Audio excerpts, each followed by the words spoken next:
আজকে তাফসীর হবে সূরা সাফফাতের দ্বিতীয় অংশের। আল্লাহ পাক সূরা সাফফাতের আয়াত নম্বর ৭১-এ ইরশাদ করেছেন, ওয়ালাকাদ দাল্লা ক্বাবলাহুম আকসারুল আউয়ালিন। নবী করিম সাল্লাল্লাহু আলাইহি ওয়াসাল্লামের জামানার পূর্বের কথা, যে আগের মানুষরা অধিকাংশই পথভ্রষ্ট ছিল। সুতরাং আজকে হে নবী মুহাম্মদ সাল্লাল্লাহু আলাইহি ওয়াসাল্লাম, তোমার যুগে অধিকাংশ পথভ্রষ্ট, এটা কোনো নতুন কথা নাই।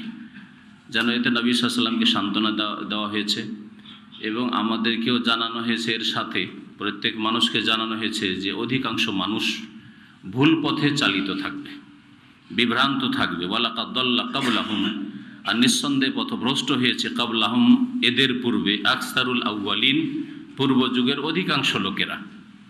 ওয়ালাকাদ আরসালনা ফীহিম মুনযিরিন, এর মানে এই নয় যে অধিকাংশ লোক পথভ্রষ্ট হয়েছে তার মানে তাদেরকে হেদায়েত করা হয়নি, তাদের জন্য নবী রসুল পাঠানো হয়নি, তাদেরকে কেউ জানাবার লোক হয়নি, এমনটা নয়। তাই আল্লাহ পাক বলছেন যে ওয়ালাকাদ আরসালনা ফীহিম, আর নিঃসন্দেহে আমি প্রেরণ করেছিলাম তাদের মাঝে, মুনযিরিন বহু সতর্ককারী। অনেক নবী রসুল পাঠিয়েছিলাম যারা তাদেরকে সতর্ক সাবধান করেছে, তারপরও তারা সাবধান হয়নি, তারা সংশোধন করেনি, তারা পাপ থেকে বাঁচতে চায়নি। ওয়ালাকাদ নাদানা নূহুন ফালা নি'মাল মুজিবুন, যাদেরকে আমি মুনযিরিন হিসাবে, সতর্ককারী হিসাবে পাঠিয়েছিলাম, তাদের অন্যতম হচ্ছেন, তাদের একজন হচ্ছেন নূহ আলাইহিস সালাম। আর আদম আলাইহিস সালামের পরে দীর্ঘ যুগ ধরে শত শত বছর চলে গেছে, কোনো শিরক ছিল না, কুফরি ছিল না, আল্লাহ ছাড়া অন্যের পূজা ইবাদত ছিল না। আল্লাহ ছাড়া অন্যকে সেজদা করা, আল্লাহ ছাড়া অন্যের কাছে দোয়া করা, আল্লাহ ছাড়া অন্যের কাছে ফরিয়াদ করা, আল্লাহ ছাড়া অন্যের কাছে সন্তান পাওয়া যায়, রোগ ভালো হয়, এসব শিরকি কুফরি ছিল না। প্রথম শুরু হয় নূহ আলাইহিস সালামের পূর্বকালে। তাই তখন প্রয়োজন হয় মানুষের এই শিরক থেকে মুক্ত করে তৌহিদের দিকে দাওয়াত দেওয়ার, যে তৌহিদ নিয়ে আল্লাহ পাক আদম আলাইহিস সালামকে পাঠিয়েছিলেন। আর মানুষ আপন ফিতরাত প্রকৃতির ওপর দীর্ঘ যুগ ধরে ছিল। তাই আল্লাহ পাক প্রথম নূহ আলাইহিস সালাম দিয়ে শুরু করেছেন, আর তারপরে বেশ কিছু নবী রসুলগণ যারা সতর্ককারী, মুনযিরিন, তাদের কিছু সংক্ষিপ্ত বিবরণ এখানে পেশ করেছেন। আল্লাহ পাক ইরশাদ করেছেন যে ওয়ালাকাদ নাদানা নূহুন, আর নিঃসন্দেহে নূহ আলাইহিস সালাম আমাকে ডেকেছিল, আমার কাছে দোয়া করেছিল। দোয়া করেছিলেন তিনি কখন? যখন ৯৫০ বছর হয়ে গেল, মানুষ হেদায়েত হয় না, নিরাশ হয়ে গেলেন।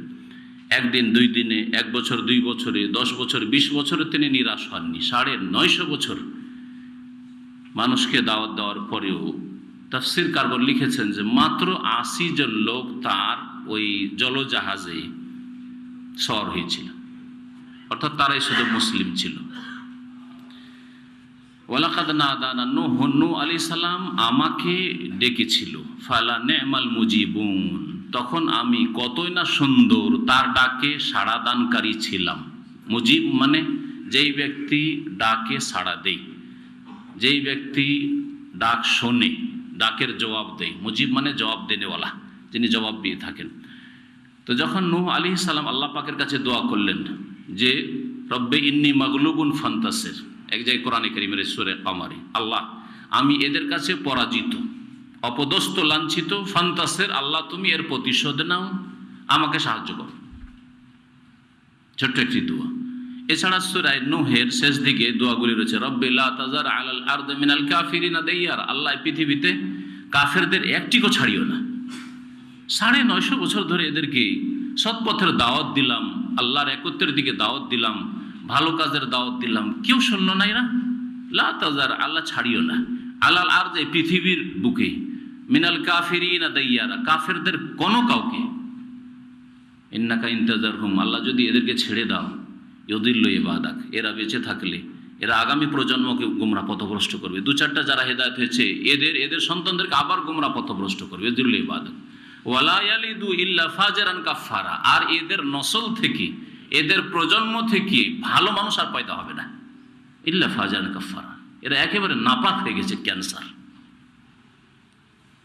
রব্বিগফিরলি ওয়ালি ওয়ালিদাইয়া, এইভাবে এই সূরা শেষ হয়েছে সূরা নূহ আলাইহিস সালামের দোয়া দিয়ে। তো আল্লাহ পাক বলছেন নূহ আলাইহিস সালাম আমার কাছে দোয়া করলেন, আমি তখন কতই না সুন্দর দোয়া কবুলকারী ছিলাম। ওয়ানাজ্জাইনাহু, তখন আমি তাকে মুক্তি দান করলাম, ও আহলাহু, তার পরিবারকে মুক্তি দান করলাম। ও আহলাহু মানে তার পরিবার, মানে মুমিনরা। মুমিনরা আসল পরিবার, মুমিনরা আসল পরিবার। নূহ আলাইহিস সালামের পরিবার মানে তার ছেলেরা যারা ঈমান নিয়ে এসেছিল তারা। নূহ আলাইহিস সালামের পরিবার বলতে তার স্ত্রীকে বোঝানো হয়নি, কারণ তার স্ত্রী ঈমান নিয়ে আসেনি। তার এক ছেলে যে কেনান, যার নাম তাফসীরের কিতাবাদিতে এসেছে, সে ইসলাম গ্রহণ করেনি, ঈমান নিয়ে আসেনি। সুতরাং তারা নূহ আলাইহিস সালামের পরিবার নয়, যদিও স্ত্রী, যদিও একজন ছেলে, তারা পরিবার নয়। আল্লাহ পাক কোরআনে কারিমে একটি আয়াতে তাই বলেছেন, ইন্নাহু লাইসা মিন আহলিক। নূহ আলাইহিস সালাম যখন দোয়া করেছিলেন ছেলের জন্য, ছেলে ডুবে যাচ্ছে এখন, আর বলছে আমি পাহাড়ে চেপে যাবো, আর ইয়াসিমুন মিনাল মা, পানি থেকে বেঁচে যাব। তখন আল্লাহর কাছে যখন দোয়া করেছিলেন, রব্বি ইন্নাবিনি, আল্লাহ এটা তো আমার ছেলে, ওয়া ইন্না মিন আহলি, এটা তো আমার পরিবারেরই সদস্য, আর তোমার ওয়াদা সত্য, ওয়া আনতা হাকামুল হাকিমিন, আল্লাহ তুমি একে বাঁচাও, এই আশা করেছিলেন আল্লাহ পাকের কাছে। তখন আল্লাহ পাক কি বলেছে, ইন্নাহু লাইসা মিন আহলিক, এ তোমার পরিবারের নয়, তোমার পরিবার হচ্ছে মুমিনরা, যদিও বংশের লোক না হয়। তাহলে আমাদের সম্পর্ক সবচেয়ে মজবুত সম্পর্ক হচ্ছে ঈমানের সম্পর্ক, আখলাক চরিত্রের সম্পর্ক, ইবাদত বন্দেগীর সম্পর্ক, আল্লাহর একত্ব তৌহিদের সম্পর্ক, নবীর আদর্শকে বাস্তবায়ন করার সম্পর্ক। যে যত বেশি তৌহিদ প্রতিষ্ঠা করবে, সুন্নাত কায়েম করবে, নবীর আদর্শ মোতাবেক জীবনযাপন করবে, হারাম নাজায়েজ পাপ থেকে বেঁচে থাকবে, তত বেশি আপনার ঘনিষ্ঠ সদস্য আপনার পরিবারের। ইন্নামাল মুমিনুনা ইখওয়া, নিঃসন্দেহ মুমিনরাই আসল ভাই ভাই। আর আপনার আপন ভাইও যদি হয় আর বেদিন বেনামাজি হয়, ইন্নাহু লাইসা মিন আহলিক, তোমার পরিবারের নয়। আল্লাহ পাক বলেছেন, তোমার ছেলেও যদি হয় আর যদি সে বেদিন হয়, বেনামাজি হয়, মুশরিক হয়, পত্তলিক হয়, মাজারপন্থী হয়, তাহলে ইন্নাহু লাইসা মিন আহলিক, তোমার পরিবারের নয়। তো আল্লাহ পাক রব্বুল আলামিন ইরশাদ করেছেন, ওয়ানাজ্জাইনাহু ওয়া আহলাহু, নূহ আলাইহিস সালামকে আমি নাজাত দিলাম, মুক্তি দিলাম, আর তার পরিবারকেও নাজাত দিলাম, মিনাল কারবিল আজিম, মহা বিপদ থেকে। কারব মানে হচ্ছে বিপদ, আর আজিম মানে তো জানাই আছে আপনাদের, মহান। তো মহাবিপদ থেকে, মহাবিপদ হচ্ছে বিশাল বন্যা। এমন বন্যা শুরু হলো, আকাশ থেকে ধর বৃষ্টি, আর নদী নালা থেকে পানি তো আসছে, বন্যার পানি যেমন আসে, মাটি থেকে, এমন মাটির তলা থেকে পানি উঠছে, জ্বলন্ত চুলা থেকে পানি উঠছে। তাফসীরকারগণ লিখেছে, এর চাইতে বড় মুসিবত দুনিয়ার কোনো মুসিবত হতে পারে? যে বাঁচার কোনো উপায় নেই, পাহাড়ে চড়বে, পাহাড়ে ডুবে যাবে, কোথাও বাঁচবে না। আল্লাহ পাক একে আল কারবুল আজিম বলেছেন।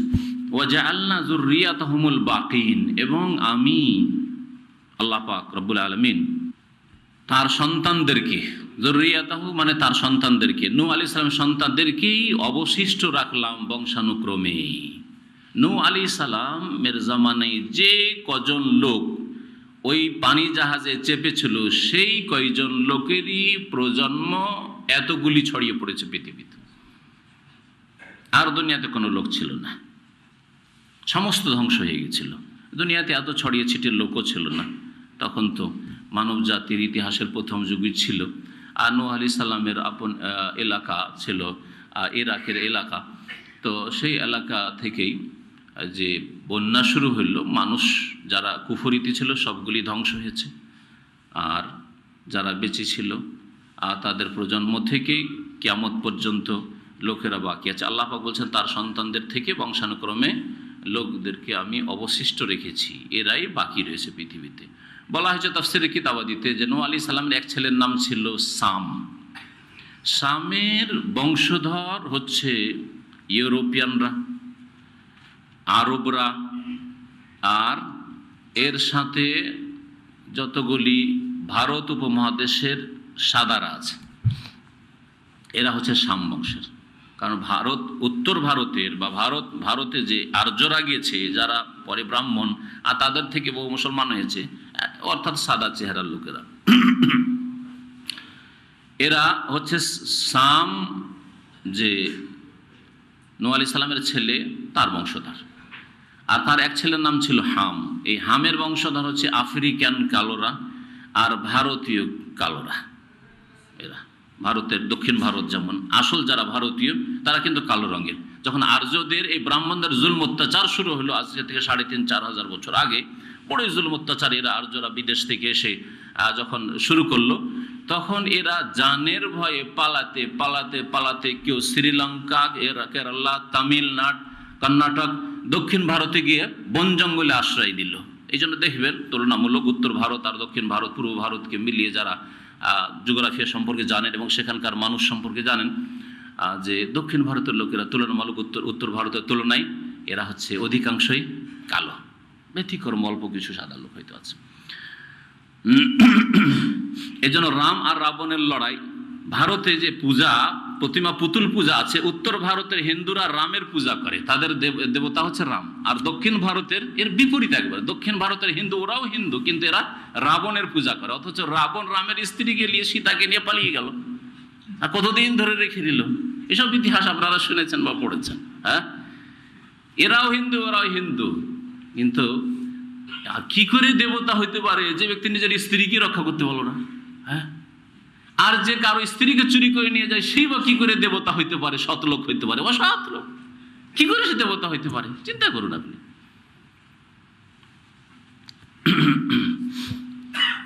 আর ইয়াফাস এক ছেলে ছিল নূহ আলাইহিস সালামের।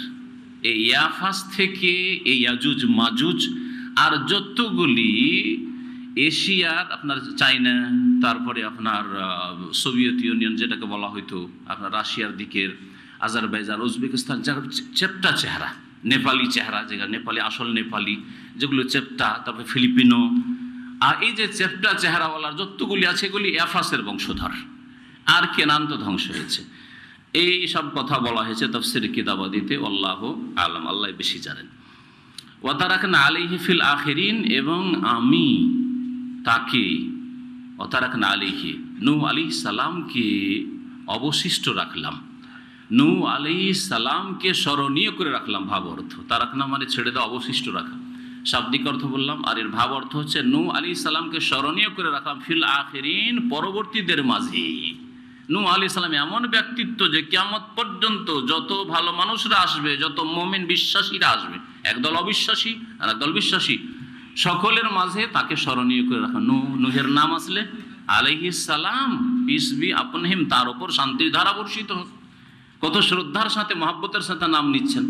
জি, সালামুন আলা নূহিন ফিল আলামিন, বিশ্ব জগতে নূহ আলাইহিস সালামের উপর শান্তির ধারা বর্ষিত হোক। আল্লাহ পাকের পক্ষ থেকে সালাম, শান্তির ধারা বর্ষিত। আর মমিন, যত বিশ্বাসী মমিনরা হবে তারা এই সালাম পড়বে, আলাইহিস সালাম বলবে নূহ আলাইহিস সালামের নাম আসলে। ইন্না কাযালিকা নাজিজিল মুহসিনিন। আর মনে রাখবে যে এটা শুধু নূহের সাথে সীমিত নয়, নূহের ব্যক্তিত্বের জন্য নয়, বরং তার গুণের জন্য। সুতরাং নূহ আলাইহিস সালামের মতো গুণগুলি যে কোনো মানুষের মধ্যে থাকবে, তারাই হচ্ছে মুহসিনিন, সৎকর্মশীল। আর সৎকর্মশীল সকলকে আমি এইভাবেই প্রতিদান দিয়ে থাকি। বুঝতে পারলেন তো কথা? তার মানে প্রত্যেক মানুষ যদি সৎকর্মশীল হয়, ভালো মানুষ হয়, নূহ আলাইহিস সালামের ভালো চরিত্র, এই চরিত্র নিয়ে চরিত্রবান হয়, ইন্না কাযালিকা নাজিজিল মুহসিনিন, নিশ্চয় আমি এইভাবেই সৎকর্মশীলদেরকে উত্তম প্রতিদান, বদলা দিয়ে থাকি। এইরকম আল্লাহ সম্মানিত করবেন, এইরকমই তাদের সুখ্যাতি দান করবেন, এইরকমই তাদেরকে শ্রেষ্ঠত্ব দান করবেন, এইরকমই দুনিয়া এবং আখিরাতে তাদেরকে আল্লাহ পাক কল্যাণ দান করবেন। ইন্নাহু মিন ইবাদিনাল মুমিনিন। আর জেনে রাখো যে নিশ্চয়ই নূহ আলাইহিস সালাম আমার মুমিন বান্দাদের অন্তর্ভুক্ত ছিল। নূহ আলাইহিস সালাম মুমিন বান্দাদের অন্তর্ভুক্ত ছিল। আল্লাহ পাক কেন বললেন? আমরা তো সকলে জানি যে নূহ আলাইহিস সালাম মুমিন ছিলেন, মানে মুমিনদের নবী ছিলেন তিনি। হ্যাঁ, মুমিন বানাবার জন্য 950 বছর তিনি মেহনত করেছেন। কেন বললেন? দুটি দিক আছে, ভুলের, গুমরাহির দুটো দিক আছে। নবীদের ক্ষেত্রে পথভ্রষ্টতার দুটি দিক আছে। একদল নবীদের ক্ষেত্রে অতিরঞ্জন করে, বাড়াবাড়ি করে, গুলু, অতিরঞ্জন বাড়াবাড়ি করে নবীদের মধ্যে আল্লাহর গুণ সাব্যস্ত করেছে। হ্যাঁ, ঈসা আলাইহিস সালাম আল্লাহর পুত্র, আল্লাহর গুণ তার মধ্যে। উযায়ের আল্লাহর পুত্র।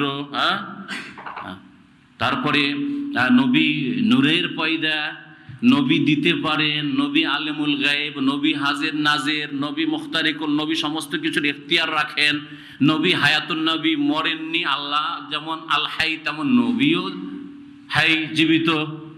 এগুলি বাড়াবাড়ি হলো না? হলো না? আল্লাহ বলছেন আমার বান্দা, মুমিন বান্দা। সুতরাং বান্দা যখন, তো বান্দার মত আছে। আবদ তিনি, এবাদ আবদের বহু বচন। বান্দা যখন, তো বান্দার মত আছে। মাবুদ তিনি নন, একমাত্র মাবুদের মত নেই। হাইয়ুন লা ইয়ামুত। বুঝা গেছে? তো একদিকে একদল গুমরাহ হয়েছে বাড়াবাড়ি করে, বেশি অতিভক্তি করে, তাদের থেকে সতর্ক করার জন্য আল্লাহ এই আয়াত বলেছেন, ইন্নাহু মিন ইবাদিল মুমিনিন। আরেক দিকে আরেক দল গুমরাহ হয়েছে নবীদের মানহানি করে, তারা অধিকাংশ ইহুদিরা এই কাজ করেছে। আর আল্লাহ পাক মুশরিকদের সম্পর্কে বলেছেন যে তারাও এই কাজ করেছে, নবীদেরকে খুন করেছে, এরা নবীদের মানহানি করেছে, নবীদের সম্পর্কে এরা মিথ্যা রচনা করেছে, নবীদের কাউকে তারা বলেছে যে জানি ব্যভিচারকারী ছিল, নবীদের কাউকে বলেছে সে প্রেমে লিপ্ত হয়ে গেছে, যেমন দাউদ আলাইহিস সালাম ঘটনা আপনারা শুনেছি। নবীদের কারো সম্পর্কে মিথ্যা অপবাদ দিয়েছে যে সে জাদুকর ছিল, যেমন সুলাইমান আলাইহিস সালাম সম্পর্কে তার রাজত্বই ছিল আংটির উপর নির্ভরশীল, জাদু আউযুবিল্লাহ। নবীদের মানহানি এইরকম বহু রকমের তারা মানহানি করেছে। এক ধরনের বিদাতি সুফিরা নবী করিম সাল্লাল্লাহু আলাইহি ওয়াসাল্লাম মানহানি করেছে যে নবীদের চাইতে বেশি বড় হচ্ছে ওলি আউলিয়া পীর বুজুর্গানের দিন। এই জন্য বায়েজিদ বস্তামির একটি উক্তি আছে, বক্তব্য আছে যে খুযনা বাহরান ওয়াকাফাল আম্বিয়া ওয়ালা সাহিলিহি, আমরা এমন সমুদ্রে পাড়ি দিলাম যে সেই সমুদ্রের তীরে গিয়ে নবীরা থেমে গেছে। কি বুঝলেন? মানে আমরা আল্লাহ এমন ভাবে বিলীন হয়ে ফানাফিল্লা আরশ আজিমে পৌঁছে গেলাম, যেমন ওই পাগলের ঘটনা, পাগল রে করতে করতে, আছে না নেই ঘটনা? কোন কিতাবে আছে? ভেদে মারিফাতে আছে। পাগল রে করতে করতে এক আসমান, দুই আসমান, তিন আসমান, চার আসমান, সাত আসমান যাওয়ার পরে আরশে ছিল, আরশ পর্যন্ত তো আওয়াজ আসলো, তারপর আর আওয়াজই আসে না। পাগল রে ডাক দিচ্ছে, দুনিয়ার ওলিরা ডাক দিচ্ছে ওই পাগল ওলিকে, আর পাগলের আর সাত আসমানে আরশে আজিমে যাওয়ার পরে আল্লাহ যখন বিলীন একেবারে লয় হয়ে একাকার হয়ে গেছে, আর খোঁজ খবর নেই, আওয়াজ আসে না। নবীর এটা হয়েছে? হয়নি। তাহলে নবীর মানহানি করেছে না করেনি? মানহানি করেছে। তো একদল গুমরাহ পথভ্রষ্ট নবীদের মানহানি করেছে, বিভিন্ন রকম মিথ্যা কথা বলে, মিথ্যা অপবাদ দিয়ে, ধর্মের ক্ষেত্রে মিথ্যার ছড়াছড়ি করে তাদের থেকে সতর্ক করা হয়েছে যে ওই দলও যেও না, না হলে গুমরাহ। আর যারা নবীকে বাড়াইতে বাড়াইতে খোদা আল্লাহ বানিয়ে দিয়েছে, ওহি যে মুস্তাওয়ী আরশ থে খোদা বানকার উতার পড়া মদিনে মে মুস্তাফা বানকার, ওই তো নবী যিনি খোদা হয়ে আরশে ছিলেন, তিনি মদিনায় মুস্তাফা হয়ে এসেছেন। আর একটা কবিতা আছে, কবিতাটা আমার মুখস্থ নেই, কিন্তু তার অর্থটা হচ্ছে আহমাদ আর আহাদে মিমের শুধু পার্থক্য আছে। আহমাদ আর আহাদে মিমের শুধু পার্থক্য আছে, মিমটাকে সরিয়ে নাও, দুটো তো একই জিনিস। যিনি আহমদ তিনি তো আল্লাহ আহাদ। এই কুফরি অতিরঞ্জন বাড়াবাড়ি করেছে। তো যাই হোক, যারা গুমরাহ পথভ্রষ্ট হয়েছে তারা দুই শ্রেণীর মানুষ, ডানে আর বামে গুমরাহ হয়েছে। আর হক পন্থা হচ্ছে মধ্যপন্থা। নবীদেরকে আল্লাহ পাক রব্বুল আলামিন মানুষের মধ্য থেকে বাছাই করেছেন, তারা মানুষ ছিল, আদম সন্তান ছিলেন, আর আদম মাটির তৈরি। তারা দুনিয়াতে এসেছেন, এককালে ছিলেন না, এসেছেন, আবার দুনিয়া থেকে বিদায় নিয়েছেন, তাদের মওত হয়েছে, ইন্তেকাল হয়েছে। তারা দুনিয়ার সমস্ত মানুষের মধ্যে শ্রেষ্ঠ ছিলেন, কিন্তু আল্লাহর বান্দা ছিলেন, আল্লাহর ক্ষমতার কোনো অংশ তাদের কাছে ছিল না। তাদের কাছে ওহী আসতো, ওহীর মাধ্যমে বহু গায়েবের কথা, অদৃশ্যের কথা, আসমানি খবর এবং বিধিবিধান মানব জাতিকে জানিয়ে গিয়েছেন, কিন্তু সব কথাই জানার মতো তাদের কাছে কোনো চাবি ছিল না যে যা ইচ্ছা তাই জেনে নেব অদৃশ্যের, যে কার কি হবে। তাই আল্লাহ পাক এই আয়াতটি বারবার করে নবীদের যে ঘটনাগুলি এই সূরা এসছে বলেছেন কি, যে ইন্নাহু মিন ইবাদিনাল মুমিন। নূহ আলাইহিস সালাম আমার মুমিন বান্দাদের অন্তর, বান্দা এবং মুমিন ছিলেন। তিনি বেদিন গুমরাহ ছিলেন না, যে মুমিন নয় কমিন এরকমও ছিলেন না। আর তিনি বান্দা আবদ ছিলেন, মাবুদ ছিলেন না। তাহলে দুই গুমরাহি থেকে সাবধান। অতিরঞ্জন বাড়াবাড়িও করবে না, আর মানহানি করবে না, আর নবী আম্বিয়া কেরামদের সম্পর্কে বেয়াদবি কথাও বলবে না বা বিশ্বাস করবে না। সুম্মা আগরাকনাল আখারিন, তারপরে অন্যদেরকে আমি ডুবিয়ে ধ্বংস করলাম। আল্লাহ বলছেন যে অন্য যে কাফেররা ছিল নূহ আলাইহিস সালামের অনুসারীদের ছাড়া, তাদেরকে আমি ডুবিয়ে ধ্বংস করলাম। ওয়া ইন্না মিন শিয়াতিহি লা ইব্রাহিম, আর জেনে রাখো যে ইব্রাহিম আলাইহিস সালাম, ইব্রাহিম আলাইহিস সালামও হচ্ছেন নূহ আলাইহিস সালামের অনুসারী। শিয়াতুন মানে হচ্ছে সাহায্যকারী, শিয়াতুন মানে হচ্ছে ভক্ত, শিয়াতুন মানে হচ্ছে অনুসারী। এখান থেকে এই শিয়ারা এই নামটি নিয়েছে, যে শিয়া মানে আমরা হচ্ছি আলীর ভক্ত, আলীর অনুসারী, কিন্তু কথা মিথ্যা। তারা আলী রাদিয়াল্লাহু তাআলা আনহুর অনুসারী নয়। তারা যেমন আবু বকরের অনুসারী নয়, ওমরের অনুসারী নয়, তারা উসমানের অনুসারী নয়, আলী রাদিয়াল্লাহু তাআলা অনুসারী নয়, হাসানের অনুসারী নয়, হোসেনের অনুসারী নয়। বরং আহলে বাইতের অনুসারী একমাত্র যারা কোরআন এবং সুন্নাহর অনুসারী তারাই অনুসারী। এই বিষয়ে যদি বলতে হয় তা আবার লম্বা সময় লাগবে, কিন্তু এতটুকু জেনে রাখা যথেষ্ট। নামটা তাদের চাকচিক্য নাম, যেমন আজকাল মাজারপন্থী কবর পূজারীদের নাম হচ্ছে ভারত উপমহাদেশে ওরা আহলে সুন্নাত বা সুন্নি। আমরা সুন্নি, কবর পূজা করলে সুন্নি হয়, আর যারা করেন না এর বিরুদ্ধে বলে ওরা ওয়াহাবি। এই দুই ভাগে ভাগ করেছে বিরোধীরা। ওয়াইন্না মিন শিআতিহি ইব্রাহিম, আর নূহ আলাইহিস সালামের অনুসারী ছিলেন অবশ্যই ইব্রাহিম আলাইহিস সালাম। কিসের ক্ষেত্রে? তাওহীদ, আল্লাহর একত্বের ক্ষেত্রে, আল্লাহ পাকের দ্বীনের প্রচারের ক্ষেত্রে, রাসূল হওয়ার ক্ষেত্রে, ওহী নিয়ে আসার ক্ষেত্রে, মানুষকে হেদায়েতের জন্য মেহনত পরিশ্রম করার ক্ষেত্রে, হক কথা বলতে সাহসী হওয়ার ক্ষেত্রে বিরক্তি বোধ করেননি, ভয় করেননি। যেমন নূহ আলাইহিস সালাম করেননি, তেমনি এই ক্ষেত্রে কোনো রকমের ঘাটতি করেননি ইব্রাহিম আলাইহিস সালাম। ইজ জা রব্বাহু বিকলবিন সালিম, যখন ইব্রাহিম আলাইহিস সালাম তার রবের কাছে আগমন করলেন বিকলবিন সালিম, সুন্দর অন্তর নিয়ে, সালিম সহি সালামত, সুন্দর কলব নিয়ে, হৃদয় নিয়ে। সালিম মানে রোগমুক্ত, এই জন্য যে রুগী নয় সুস্থ ব্যক্তিকে সালিম বলা হয়। কেফা আলোক সালিম মানে সহি সালামত আছো তো। তো কালবুন সালিম কিসে থেকে? শিরকের রোগ থেকে, কুফরির রোগ থেকে, আর সংশয়ের রোগ থেকে, সন্দেহের রোগ থেকে, আর শাহাওয়াত কুপ্রবৃত্তির অনুসরণের রোগ থেকে। এই অন্তরকে এই সমস্ত রোগ থেকে পাক করতে হয়। মানুষের অন্তরের রোগ হচ্ছে দুই ভাগে ভাগ করা যায়। এক হচ্ছে সংশয়ের রোগ, যার কারণে কেউ শিরিক করে, কেউ কুফরি করে, কেউ নাস্তিকতায় লিপ্ত হয়, কেউ পরকালে বিশ্বাসী হয় না ইত্যাদি। আর আরেকটা হচ্ছে শাহওয়াতের রোগ। শাহওয়াত মানে হচ্ছে মনের কামনা বাসনা পূরণ করা। মনে যেটা মজা লাগে সেটাই করতে চায়, মনে যেটা ভালো লাগে সেটাই করে। মনে ভালো লাগে না নামাজ পড়তে যায় না, মনে ভালো লাগে চার রাকাত পড়ে, ফজরে উঠতে ইচ্ছা করে না, ঘুমাইতে ইচ্ছা করে, শাহওয়াতের পূজা করে। ইয়াত্তাবিউনা শাহওয়াত, আল্লাহ যেন বলেছেন বেনামাজীদের সম্পর্কে বলেছেন ফাখালাফা মিন বাদিহিম খালফুন আদাউস সালাত, নামাজ নষ্ট করবে, ওয়াত্তাবাউস শাহওয়াত, এবং তারা কুপ্রবৃত্তির শাহওয়াতের অনুসরণ করবে। তাহলে যার অন্তরে হয় সংশয়ের সন্দেহের রোগ আছে, যার ফলে শিরক কুফরি করে, নাস্তিকতা বা পরকালমুখী নয়, একেবারে বেদিন, আর না হইলে হয়তো বিশ্বাস আছে গতানুগতিক একজন মুসলিম হিসাবে, কিন্তু শাহওয়াতের রোগ, পারি না ভাই, উঠতে পারি না ফজরে, হারাম থেকে বাঁচতে পারি না, এই বিড়ি সিগারেট এই বদনিশা ছাড়তে পারি না, বলছে যে বদ কাজ, খারাপ কাজ, কিন্তু ছাড়তে পারি না।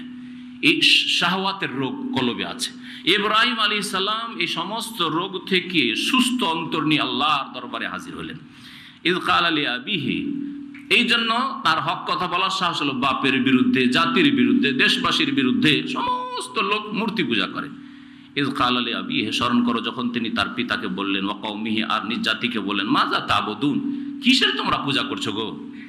আইফকান আলিহাতান দুন আল্লাহি তুরিদুন, আল্লাহকে বাদ দিয়ে তোমরা মিথ্যা মাবুদদের চাইছো, মিথ্যা মাবুদ উপাস্যদের তোমরা পুজো করতে চাইছো। তুরিদুন মানে তুরিদুন আল ইবাদা, তোমরা এদের ইবাদত করতে, যেগুলিকে মিথ্যা তোমরা গড়ে নেছো। ইফক মানে হচ্ছে মিথ্যা, ইফক মানে হচ্ছে নিজে রচনা করে না, গড়ে নেওয়া, মন গড়া মাবুদের আল্লাহকে বাদ দিয়ে তোমরা ইবাদত পুজো করতে চাইছো। ফামা যান্নুকুম বিরব্বিল আলামিন, তাহলে বিশ্বজাহানের যিনি প্রতিপালক তার সম্পর্কে তোমাদের ধারণা কি? তিনি তোমাদের সাথে কি করবেন চিন্তা করেছো কোনদিন? আল্লাহকে বাদ দিয়ে তোমরা নিজের হাতে পুতুল প্রতিমা তৈরি করবে, মৃত চলে গেছে তাদের পূজা করবে, আল্লাহ তোমাদের কি করবেন এই কথা কোনদিন চিন্তা করেছো? ফামা যান্নুকুম বিরব্বিল আলামিন ফানাযারা নাযরাতান ফিন নুজুম। তারপরে আল্লাহ পাক ঘটনা সংক্ষেপ করে দিচ্ছেন। কোনো একদিন ইব্রাহিম আলাইহিস সালাম যুবক মানুষ, আর এদের শিরক কুফরি সম্পর্কে একটু বলতে লেগেছেন, ভালো লাগছে না এইসব পূজা। একদিন তাদের বড় মেলা, আর মহল্লার বা শহরের গ্রামের বাইরে মাঠে গিয়ে খোলা জায়গায় এই মেলা লাগবে। ওই মেলায় সবাই হাজির হবে, পুজো পাঠের মেলা যেমন হিন্দুদের মেলা হয়, আর ওরুসওয়ালাদের মাজারপন্থীদের ওরুসের মেলা হয়। হ্যাঁ, তো খাস জায়গাতে তাদের যেতে হয় সব মেলা করতে। তো এরা মেলায় যাবে, তো মেলাতে ইব্রাহিমকে বললো যে চলো তুমিও চলো, আমরাও যাচ্ছি, আমাদের এত বড় মেলা হবে, সে মেলায় চলো। তখন ইব্রাহিম একটু ভান করলেন, কারণ তারা ওই যুগে তারকা পূজায় বিশ্বাসী ছিল। ইব্রাহিম আলাইহিস সালামের জাতি বা ইব্রাহিম সালামের বাপের জাতি, এই ইরাকবাসীরা মূর্তি পূজার সাথে সাথে এরা তারকা নক্ষত্রের পূজা করত। সুতরাং তারকা নক্ষত্র সম্পর্কে তাদের একটা শ্রদ্ধা, যেগুলি মাবুদ, এগুলি উপাস্য, এরকম ছিল। তাদেরকে একটু প্রতারিত করতে চাইলেন, যাতে করে তারা বুঝে যে আমি তারকা দেখে একটু চিন্তাভাবনা করলাম, পরামর্শ নিলাম, তারপরে আমার মনটা চাইল না, যাক আমি থেকে যাই, তাহলে আমাকে আর জবরদস্তি নিয়ে যাবে না। কোন কোন তাফসীরকারগণ এইরকম কথা বলেছেন। আর কেউ কেউ বলেছেন না, ওটা তার উদ্দেশ্য ছিল না। অপর দিকে একটু তাকালেন, যেমন মানুষ যখন চিন্তা করে যে একটা কাজ করব না, বলবো না, তখন চিন্তা করলে ওপর দিকে তাকায় মানুষ, হ্যাঁ। তাই ওপর দিকে তিনি তাকালেন, আকাশের দিকে, আর তাকার পরে একটু পরে ফানাজারা নাজরাতান ফিন নজর, এক নজর দিলেন ফিন নজুম, তারকারাজিতে। ফাকালা, তারপর বলে ইন্নী সাকিম, আমি অসুস্থ আছি। আমি সাকিম মানে আমি অসুস্থ আছি, অসুস্থ, তখন আমি যেতে পারবো না তোমাদের মেলায়, তোমরা যাও। ফাতাওয়াল্লাউ আনহু মুদবিরিন, তখন তারা পৃষ্ঠদেশ দেখি, মুদবিরিন মানে পিঠ দেখিয়ে তারা তার থেকে চলে গেল, মানে তারা তখন তাদের মেলায় তাকে ছেড়ে দিয়ে চলে গেল। আল্লাহ পাক রব্বুল এখানে বলেছেন যে ইব্রাহিম আলাইহিস সালাম বললেন যে আমি অসুস্থ ছিলাম। নবী সাল্লাল্লাহু আলাইহি ওয়াসাল্লামের সহিহ বুখারীর একটি হাদিস রয়েছে, সহিহ বুখারীতে হাদিস রয়েছে যে ইব্রাহিম আলাইহিস সালাম লাম ইয়াকযিব ইব্রাহিম আলাইহিস সালাম ইল্লা সালাসু কাযিবাত, ইব্রাহিম আলাইহিস সালাম জীবনে কখনো মিথ্যা কথা বলেননি, এই একমাত্র 3টি মিথ্যা কথা ছাড়া, 3টি মিথ্যা কথা ছাড়া। এই হাদিস সহিহ বুখারীতে আছে, সনদের দিক থেকে সহিহ। আর কোরআনে কারীমে আল্লাহ পাক তার একটি কথা এখানে উল্লেখ করেছেন, ইন্নী সাকিম, যে 3টি কথা ছিল তার একটি। সুতরাং এই হাদিস বিশুদ্ধ হাদিস। তারপরেও একটি তাফসিরে, যেই তাফসিরটি বাংলায় অনুবাদ হয়েছে উর্দু থেকে, তাফহিমুল কোরআন, কার লেখা? তাফহিমুল কোরআন কার লেখা? আবুল আলা মওদুদির, আল্লাহ পাক মাফ করে। তো তিনি সরাসরি অস্বীকার করেছেন এই হাদিসকে, একেবারে সরাসরি অস্বীকার করেছেন যে এই হাদিস সহিহ নয়, যদিও বুখারীতে আছে। এভাবে তিনি হাদিস, শুধু তার যুক্তি দিয়ে যে নবী আবার মিথ্যা কথা কি করে বলতে পারে, নবী আবার মিথ্যা কথা কি করে বলতে পারে, সুতরাং এই হাদিস বুখারী থাকলে আমি মানব না, হাদিসকে অস্বীকার করেছেন। আর এই রকমই প্রবণতা মওদুদি ভক্তদের মধ্যে আছে।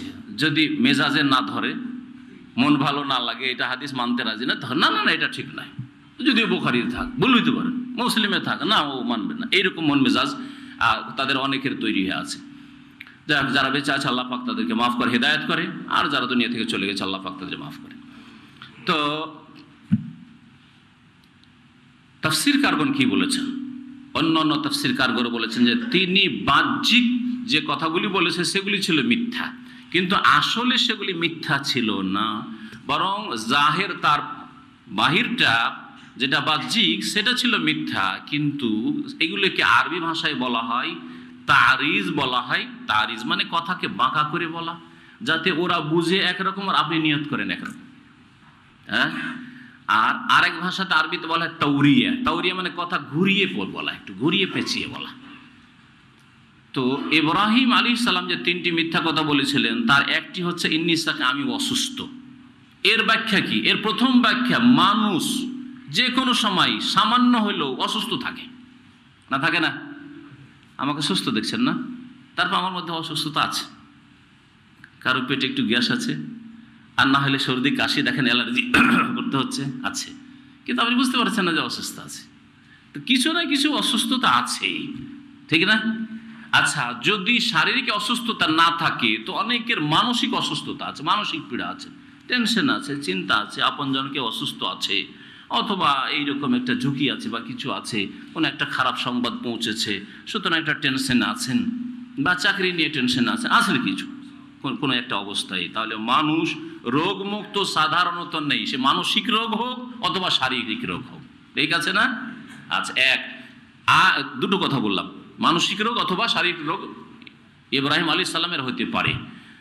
এর উপরে আরেকটি কথা তাফসীরকারগণ বলেছেন, সেটা হচ্ছে যে ইব্রাহিম আলাইহিস সালাম যেই কুফরি আর শিরকের অবস্থা, পুতুল পূজার, তারকা পূজার অবস্থা দেখছিলেন, তাতে তার অন্তর রোগাক্রান্ত, অসুস্থ ছিল। তোমাদের এই পরিবেশে, এই কুফরি আর শিরকের পরিবেশে মোটেই আমি মানসিক শান্তিতে নেই, অশান্তিতে বাস করছি।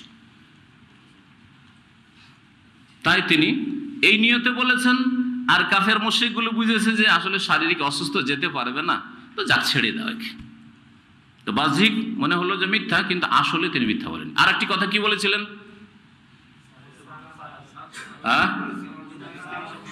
এই যে আসছে সামনে যে তিনি কি করলেন, আর এর বিস্তারিত যে মূর্তিগুলিকে ভেঙেছিলেন এগুলি কথা সূরা আম্বিয়াতে আছে।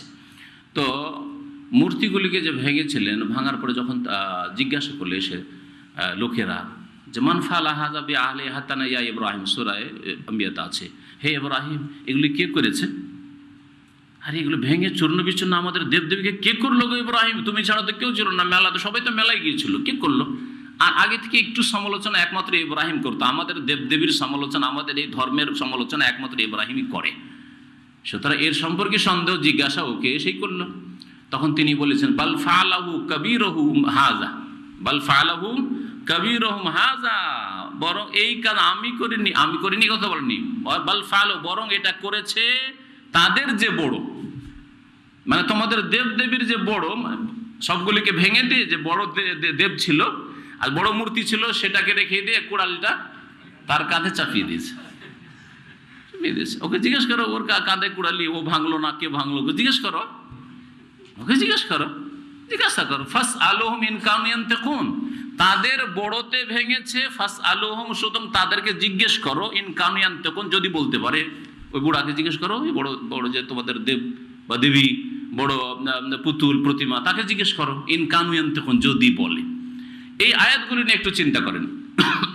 প্রথম কথা তিনি বলেছেন এদের যে বড় সে করেছে, তোমাদের দেব দেবীর চাইতে বড় ইব্রাহিম। কারণ ইব্রাহিম কথা বলতে পারে, ইব্রাহিম ভাঙতে পারে, ইব্রাহিম খেতে পারে, ইব্রাহিম চলতে পারে, ইব্রাহিমের গায়ে শক্তি আছে। আর তোমাদের দেব দেবীর গায়ে একটা মাছিও বসলো, মশাও বসলে কোনো শক্তি নেই, ঠিক কিনা? তো তাদের বড় ইব্রাহিম, তাদের বড়তে ভেঙেছে, আমি ভেঙেছি, কথা ঘুরিয়ে। কিন্তু ওরা ভাবলো যে, বললো যে এ তো এই বড় মানে এই দেব ভেঙেছে, এই তোমাদের এই পুতুলে ভেঙেছে, ছোটগুলিকে ভেঙে দিয়েছে, ও একাই থেকে গেছে, ওটা বুঝলো ওরা। কিন্তু আসলে তিনি বললেন যে তাদের বড় আমি। হতে পারে না? না, এর নাম হচ্ছে তাওরিয়া, এর নাম হচ্ছে তারিজ, ঘুরিয়ে কথা বলা।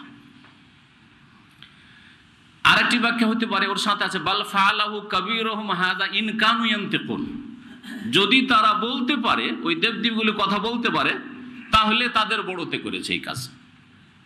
যদি বলতে পারে তাহলে তাদের বড়তে করেছে, মানে এই দেবদেবীগুলি যদি কথা বলতে পারে তাহলে ওই যে বড় দেব যার কাঁধে এখন কুড়াল দেওয়া আছে ও করেছে। আর যদি বলতে না পারে, তারা কথাই বলতে পারে, তাহলে অন্য কেউ করেছে। বুঝলেন না? আর সেটা আমি করেছি। তাহলে বাহ্যিক সেগুলি মিথ্যা, কিন্তু আসলে সেগুলি মিথ্যা ছিল না। আর তৃতীয় কথা কি ছিল?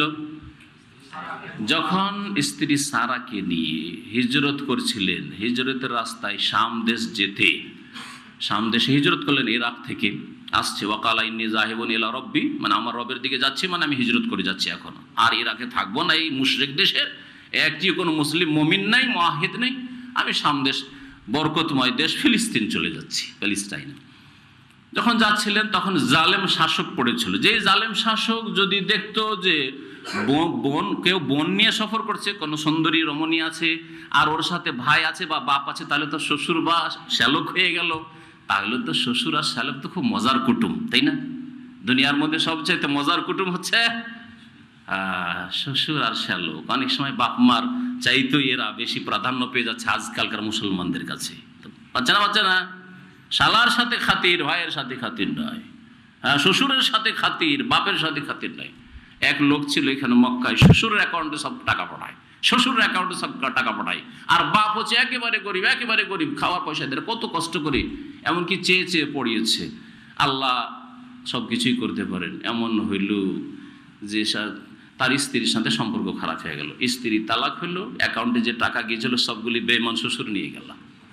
ওমা আলাইনা ইল্লাল বালাগ, আমার দায়িত্ব হচ্ছে আপনাদেরকে সতর্ক করে দাও, সাবধান হয়ে যান, জি সাবধান করে দাও, বুঝতে পারলেন? জি, যার যতটা আল্লাহ পাক হক দিয়েছেন, হক আপন জায়গায় ঠিক রাখবেন, তারপরে আপনি দেন অন্য কাউকে দিলে।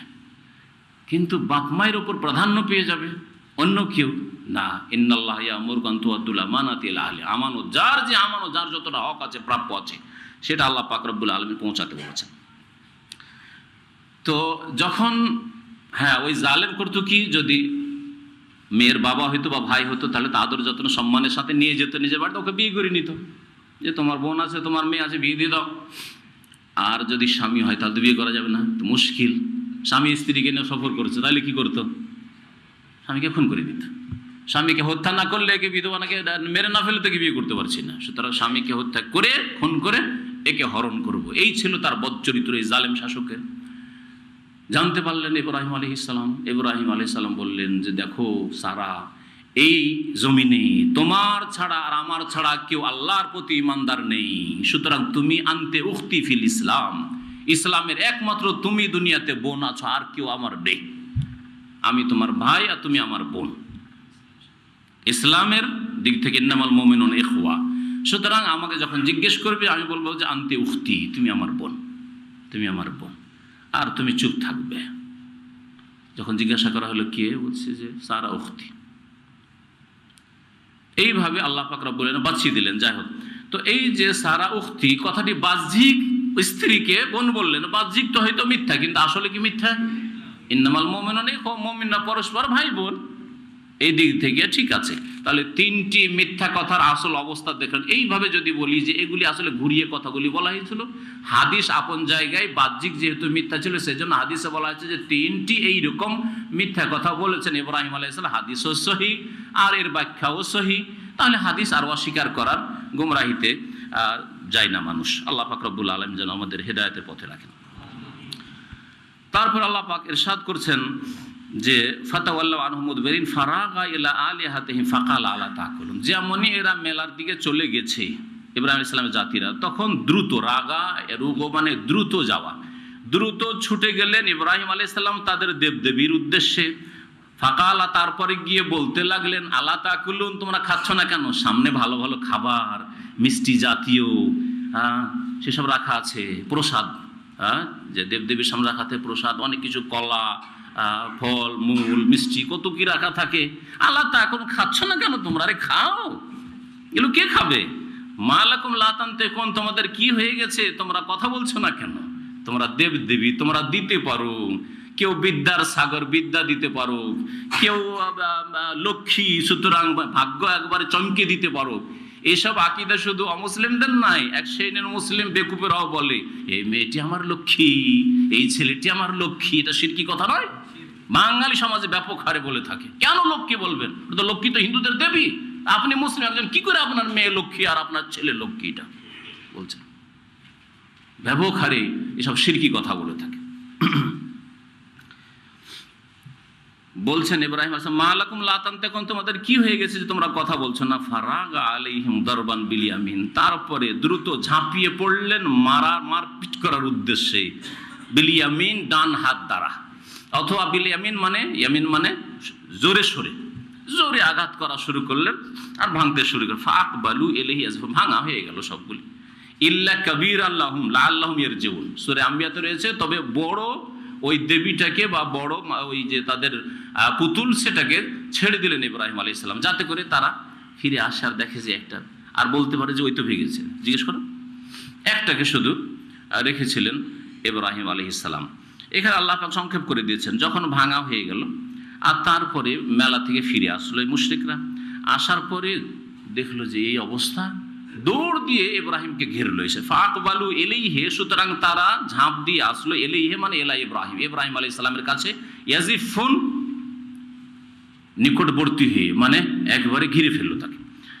ইয়াজিফু মানে হচ্ছে নিকটবর্তী হওয়া, এখান থেকেই হচ্ছে জাফা। ইয়াজিফু মানে স্বামী স্ত্রীর জিফাফ, যে আপনার যেটাকে বলা হয় বাসর রাত, বাসর রাতের মিলনকে বলা হয় জিফাফ বলা হয়। ঘিরে ফেললো তারা একবার এসে।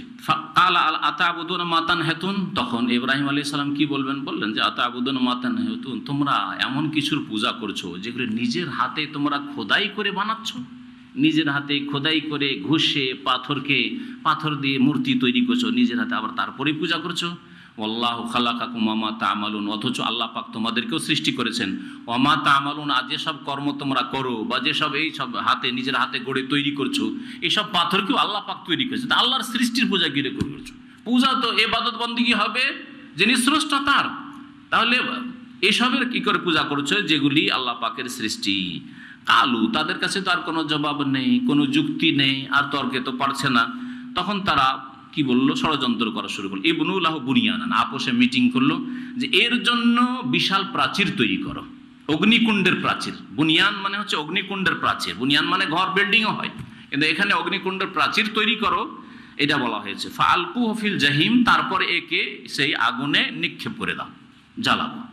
তাহলে প্রাচীর তৈরি করে আর আগুন জ্বালিয়ে, জ্বালানি দিয়ে দাও দাও করে আগুন জ্বলছে, কত যে আগুন সেখানে আর কত যে সেখানে জ্বালানি, তাতে ইব্রাহিম আলাইহিস সালামকে ফেলা হবে। ফারাদু বিহি কাইদান, আল্লাহ পাক সংক্ষেপ করে দিলেন, তারা তার সাথে ষড়যন্ত্রের ইচ্ছা করেছিল। ফাজআলনাহুমুল আসফালিন, কিন্তু আল্লাহ পাক বলছেন যে আমি তাদেরকে নিচে নামিয়ে দিয়েছিলাম, তাদেরকে ব্যর্থ করে দিয়েছিলাম। তারা জ্বালাতে চেয়েছিল, পুড়িয়ে দিতে চেয়েছিল, মেরে দিতে চেয়েছিল জ্বালিয়ে, কিন্তু তাতে তারা ব্যর্থ হয়েছিল, তাদেরকে আমি নিচে নামিয়ে দিয়েছিলাম। আর ইব্রাহিম আলাইহিস সালামকে সম্মানিত করেছিলাম। ওয়াকুলনা, আর বলেছিলাম, ইয়া নারু, সূরা আম্বিয়াতে রয়েছে, হে আগুন, কুনি বারদান, তুমি ঠান্ডা হয়ে যাও। তোমার মধ্যে আমি শক্তি দিয়েছি জ্বালাবার, গরম করার, পোড়াবার, আমি এই শক্তিকে তোমার কাছ থেকে টেনে নিচ্ছি, কুনি বারদান, ঠান্ডা হয়ে যাও। ওয়া সালামান আলা ইব্রাহিম, আর এত ঠান্ডা হয়ে না যে ফ্রিজেও যদি কেউ আধা ঘন্টা থাকে তো মরে যাবে না। ডিপ ফ্রিজে রেখে দেখেন তো একটু লোককে আধা ঘন্টা, হ্যাঁ, খোলাও যদি রাখেন তবু বাঁচবে না হয়তো, হ্যাঁ, ঢেকে রাখলে তো যাবে। ইয়া নারু কুনি বারদান, এমন ঠান্ডা আবার হয়ে না যে ঠান্ডা দিয়ে মেরে দিবে, শাস্তি দিয়ে না। ওয়া সালামান আলা ইব্রাহিম, ইব্রাহিম আলাইহিস সালামকে শান্তিতে রাখো, নিরাপদ রাখো। ওয়াকালা, যখন এই ঘটনা ঘটে গেল, আল্লাহ পাক তাকে নাজাত দিলেন এই আগুন থেকে, এদের জুলম অত্যাচার থেকে, তখন ইব্রাহিম আলাইহিস সালাম বলেন, ইন্নী যাহিবুন ইলা রাব্বি, আমি আমার রবের উদ্দেশ্যে এখন রওনা হচ্ছি, মানে রবের সন্তুষ্টির উদ্দেশ্যে আমি হিজরত করছি। তাহলে যেই ব্যক্তি আল্লাহর সন্তুষ্টির জন্য, আল্লাহর দিনকে ভালো করে পালন করার উদ্দেশ্যে, আল্লাহর দিনকে শক্তিশালী করার উদ্দেশ্যে, আল্লাহর দিনের হেফাজতের জন্য, নিজের ব্যক্তি জীবনের ক্ষেত্রে, নিজের পরিবারের ক্ষেত্রে, নিজের জাতির ক্ষেত্রে দিনের হেফাজতের উদ্দেশ্যে, দিন শিখার উদ্দেশ্যে হিজরত করবে, সেই ব্যক্তি যেন আল্লাহর উদ্দেশ্যে হিজরত করলো। ইন্নী যাহিবুন ইলা রাব্বি, আমি আমার রবের কাছে যাচ্ছি, মানে রবের উদ্দেশ্যে আমি হিজরত করছি। সায়াহদিন, শীঘ্রই তিনি আমাকে সঠিক রাস্তা দেখাবেন, কোথায় যেতে হবে, কোথায় থাকলে আমার জন্য কল্যাণ হবে, ভালো হবে, অবশ্যই আল্লাহ রাস্তা দেখাবেন। ইরাক থেকে ইব্রাহিম আলাইহিস সালাম হিজরত করে শাম দেশে, তখনকার বৃহৎ শাম, আজকালকার কয়েকটি দেশকে শামিল, অনেকে শাম দেশ আজকাল বুঝে না, কারণ শাম বলে তো আর কোনো দেশ নেই, আছে শাম অনেকে বুঝে যে শুধু সিরিয়া, সিরিয়া তো শামের একটা অংশ, সিরিয়া, হ্যাঁ, তারপরে উর্দুন, জর্ডন, লেবানন, ফিলিস্তিন, প্যালেস্টাইন, হ্যাঁ, যার মধ্যে ইহুদিরা দখল করে আছে যে অংশটুকু, সেটাও, হ্যাঁ, ইসরায়েল, আর এছাড়াও বেশ কিছু ইউরোপের অংশ, সবগুলিকে শাম বলা হইতো।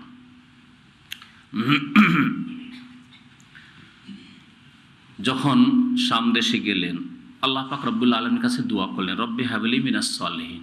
এতদিন পর্যন্ত ইব্রাহিম আলাইহিস সালাম সম্পর্কে তাফসীরকারগণ লিখেছেন 80-র বেশি বয়স হয়ে গেছে, ছেলে মেয়ে হয়। রব্বি হাবলি মিনাস সালিহিন, তারপর নিরাশ হচ্ছেন না, আল্লাহর কাছে দোয়া করছে, হে রব, হে প্রতিপালক, হাবলি, আমাকে দান করো, মিনাস সালিহিন, নেক সন্তান, সৎ সন্তান দান করো। ফাবাশশারনাহু বিগুলামিন হালিম, তখন আমি তাকে সুসংবাদ দিলাম, আল্লাহ পাক বলছেন আমি সুসংবাদ দিলাম, ওহীর মাধ্যমে সুসংবাদ দিলেন, বিগুলামিন, এমন এক বালকের, এমন এক সন্তানের, হালিম, যা ছিল বড়ই ধৈর্যশীল। আল্লাহ পাক এখানে হালিম বলেছেন। আল্লাহ পাক রব্বুল আলামিন ইব্রাহিম আলাইহিস সালামকে 2 সন্তানের সুসংবাদ দিয়েছেন, 2 মা থেকে 2 সন্তান হয়েছে, আর 2 সন্তানের 2 বার সুসংবাদ দিয়েছেন, আর 2টি গুণ দিয়ে সুসংবাদ দিয়েছেন। ইসমাইল আলাইহিস সালামের সুসংবাদ যখন আল্লাহ পাক দিলেন ইব্রাহিম আলাইহিস সালামকে, ইসমাইলের মার নাম কি? হাজার, আমাদের দেশীয় ভাষায় হাজিরা করে দেয় এটাকে, হাজার, আসলে হাদিস আছে হাজার, সহিহ বুখারীতে এই নাম আছে। তো হাজারের পেট থেকে যখন ইসমাইল আলাইহিস সালামের জন্ম হইল, আল্লাহ পাকের কাছে দোয়া করে আল্লাহ যখন দোয়া কবুল করলেন, তখন আল্লাহ সুসংবাদ পাঠিয়েছিলেন ওহীর মাধ্যমে, ফাবাশশারনাহু বিগুলামিন হালিম, ধৈর্যশীল সন্তানের সুসংবাদ আমি তাকে দিলাম। আর সারারও ছেলে মেয়ে হইতো না, সারাকে আগে বিয়ে করেছিলেন, সারার ছেলে মেয়ে হইতো না, তখন সারা ওই সময় যখন দোয়া করেছিলেন, তখন আল্লাহ পাক রব্বুল আলামিন যে সুসংবাদ দিয়েছিলেন, তখন বলেছেন ফাবাশশারনাহু বিগুলামিন আলিম, ওখানে বলেছেন আলিম, হালিম বলেননি, কি বলেছেন? আলিম, জ্ঞানী, পণ্ডিত, বিদ্বান, সন্তানের আমি সুসংবাদ দিলাম। তাহলে এই দুটি সুসংবাদ পৃথক পৃথক সুসংবাদ। আর এই ইসহাকের কথা এখানেও কিছুটা আসছে এরপরে, আর অন্যান্য সূরায় ইসহাক আলাইহিস সালামের কথা বিস্তারিত আছে। ফাবাশশারনাহু বিগুলামিন হালিম, তাহলে সন্তান জন্মিল, ইসমাঈল আলাইহিস সালামের জন্ম হইল। ফালাম্মা বালাগা মাহুস সাইয়া, তারপরে এই সন্তান যখন ইব্রাহিম আলাইহিস সালামের সাথে দৌড়তে শিখলেন, দৌড়াদৌড়ি করতে, ছোটাছুটি করতে, আব্বার সাথে কাজ করতে, সাহায্য সহযোগিতা করতে শুরু করলেন, বালাগা পৌঁছে গেলেন এমন এক বয়সে যেই বয়সে দৌড়াদৌড়ি ছোটাছুটি করতে পারে। এই বয়সটা কত ছিল এই নিয়ে তাফসীরকারদের নানা মত আছে। তার মধ্যে প্রসিদ্ধ মত হচ্ছে 13 বছর বয়স, যখন একটু বুঝেও, দিন সম্পর্কে যথেষ্ট বুঝে। এই জন্য যখন তাকে পরামর্শ করলেন, ইব্রাহিম আলাইহিস সালাম জিজ্ঞেস করলেন যে তোমার মতটা কি, তখন আব্বা এই ফালমা তুমার, যা বলা হচ্ছে আপনি করেন, দেরি করার কি আছে, আল্লাহর হুকুম করেন। আর কেউ এর কমও বলেছেন। কালা ইয়া বুনাইয়া, তখন স্বপ্নে দেখলেন ইব্রাহিম আলাইহিস সালাম, কি দেখলেন? স্বপ্নে দেখলেন। আর নবীদের স্বপ্ন কি? নবীদের স্বপ্ন ওহী, মানে নবী যদি স্বপ্নে দেখেন, শয়তান কখনো নবীকে স্পর্শ করতে পারে না। নবীর কাছে কোন রকমের কোন স্বপ্ন যোগে কোনো বাজে কথা নিয়ে আসতে পারে না, কাছেই আসতে পারে না শয়তান। সেই জন্য নবীদের স্বপ্ন ফেরেশতাদের মাধ্যমে আল্লাহ প্রদত্ত, আল্লাহর পক্ষ থেকে। রুয়াল আম্বিয়া ওয়াহিয়ুন, এই জন্য নবীদের স্বপ্ন হচ্ছে ওহী। বাকি আল্লাহর যতই শ্রেষ্ঠ বান্দা হোক, যতই বড় ওলি হোক না কেন, যতই বড় আলেমে দ্বীন হোক না কেন, যতই বড় ইমাম হোক না কেন, আর সাহাবী হোক না কেন, কোন মানুষের স্বপ্ন ওহী নয় যদি সেটা শরীয়ত দ্বারা সমর্থিত না হয়। তবে ওই কথাটি যদি শরীয়তে থাকে, যেমন স্বপ্নে আপনি দেখছেন যে আমি মসজিদে মাশাআল্লাহ নামাজ পড়ছি, ভালো কথা, তার মানে আপনি আরো ভালো হওয়ার চেষ্টা করেন। স্বপ্নে আপনি দেখছেন যে আমি তাহাজ্জুদ পড়ছি, আর এখন পর্যন্ত তাহাজ্জুদ পড়তে পারলাম না, আর স্বপ্নে তাহাজ্জুদ পড়ছি, তাহলে তাহাজ্জুদ শুরু করা দরকার, করেন। কিন্তু যদি স্বপ্নে দেখেন যে আমি মাজারে গেলাম, মাজারে গিয়ে আমি বাবাকে বলছি বাবা গো দেও গো, হ্যাঁ, স্বপ্নে যদি দেখেন যে এই তোমার গ্রামের মাথায় আল্লাহর ওলি শুয়ে আছে, এই স্বপ্নগুলি খুব ছড়ায় এই ভণ্ডরা, এই যে বিনা পুঁজির ব্যবসায়ীরা, কবর মাজার পূজার ব্যবসায়ীরা। তো বলবেন যে এটা স্বপ্ন, ভালো স্বপ্ন, হ্যাঁ, শয়তানের পক্ষ থেকে, নিঃসন্দেহে শয়তানের পক্ষ থেকে। ইব্রাহিম আলাইহিস সালাম স্বপ্নে কি দেখলেন ভালো করে শুনেন, আয়াতে স্পষ্ট আছে। কালা বললেন, ইয়া বুনাইয়া, হে প্রিয় সন্তান, ইন্নী আরা ফিল মানাম, আমি স্বপ্নে দেখছি, আন্নী আযবাহুকা, যে তোমাকে আমি জবাই করছি, তোমাকে আমি জবাই করছি। কত স্পষ্ট কথা, তাই না? এই স্পষ্ট কথা থাকা সত্ত্বেও ধর্মীয় পুস্তকে, বিশেষ করে কেসাসুল আম্বিয়া নামে ফার্সি থেকে অনুবাদ হয়ে বাংলা উর্দু যে কেসাসুল আম্বিয়া মার্কেটে পাওয়া যায়, তাতে আজব কথা আছে। আর অন্যান্য তফসিরও ভুল কথা আছে। দুটি ভুল কথা, একটি হচ্ছে কেসাসুল আম্বিয়ার ভুল কথা, যে আমরা ছোটকালে খুব পড়েছি এগুলো বই, কারণ ওয়াজের ট্রেনিং করতে হবে।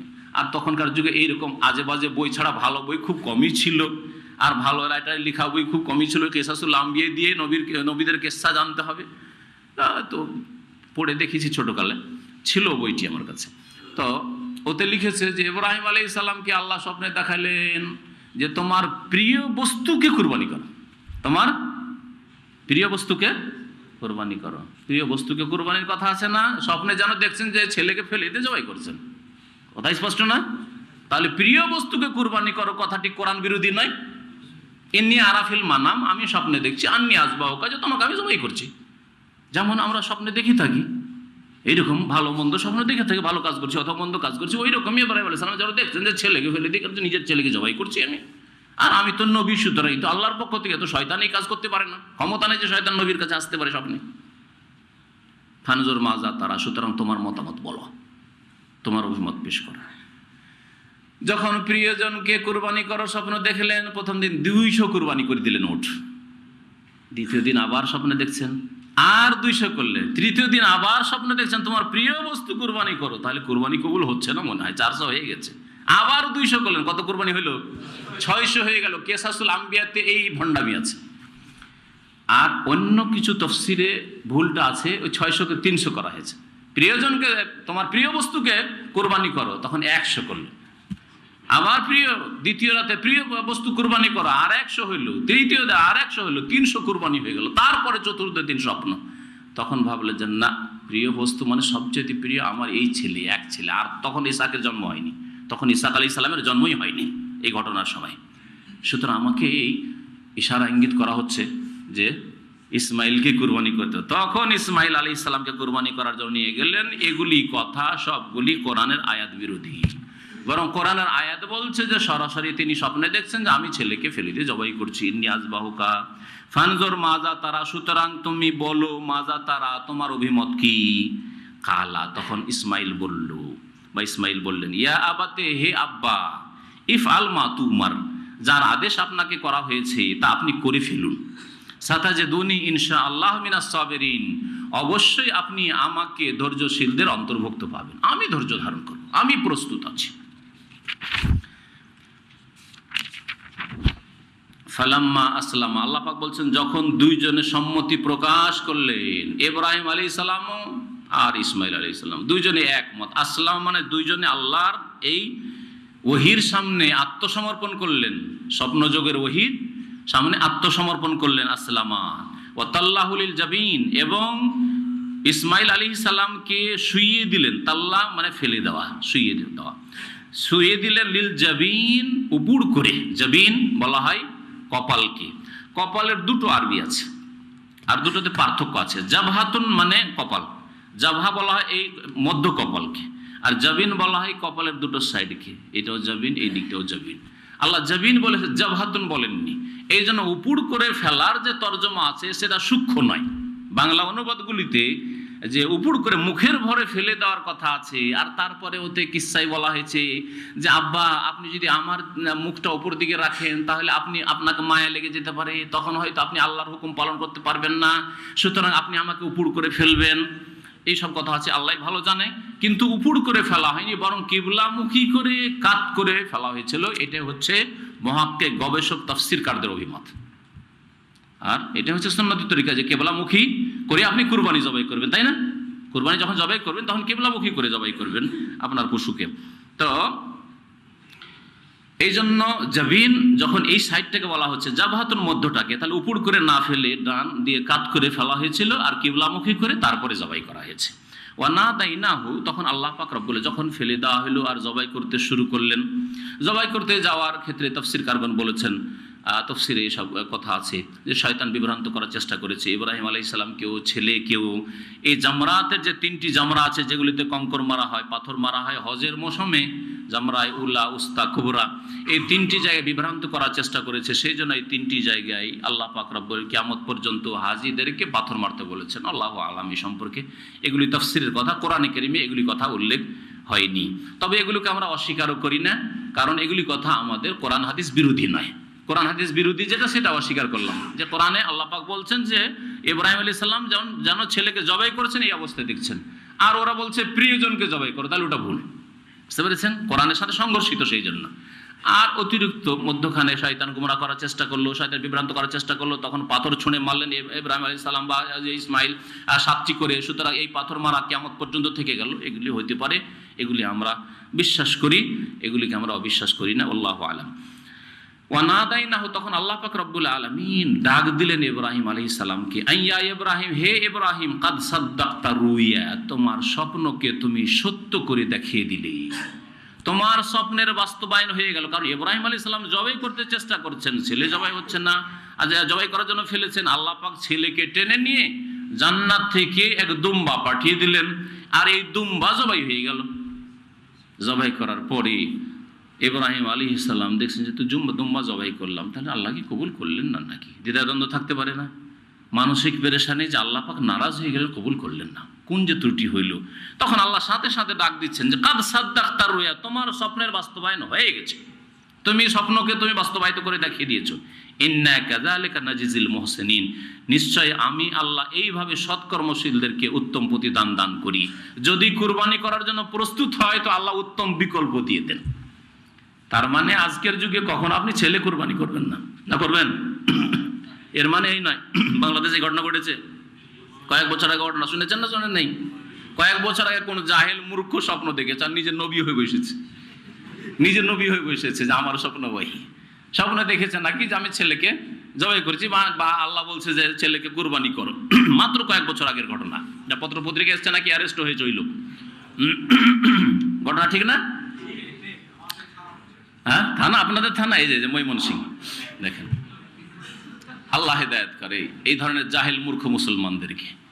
তো যাই হোক, শয়তান তাকে নিয়ে খেলা করেছে, ছেলেকে জবাই করে দিয়ে বসে আছে বেকুব লোক। তো যদি আজকে কেউ স্বপ্ন দেখে, যতই বড় আল্লাহওয়ালা মানুষ হোক, তাহাজ্জুদ গুজার মানুষ, যতই বড় আল্লামা হোক না কেন, শাইখুল হাদিস, কেউ যদি স্বপ্ন দেখে যে আমি আমার ছেলেকে জবাই করেছি, বা আল্লাহ বলছে তোমার ছেলেকে জবাই করো, কখনো জবাই করবে না, শয়তান তাকে নিয়ে খেলা করছে, শয়তান তাকে গোমরাহ করতে চায়, শয়তান তাকে এই খুন করার মাধ্যমে জাহান্নামে নিয়ে যেতে চায়, যে তুমি তো অনেক ভালো আমল করে ফেলেছো, তোমাকে তো জাহান্নামে নিতে পারছি না, সুতরাং স্বপ্ন দেখিয়ে তোমাকে এই পাপ করিয়ে জাহান্নামে নিয়ে যাবো।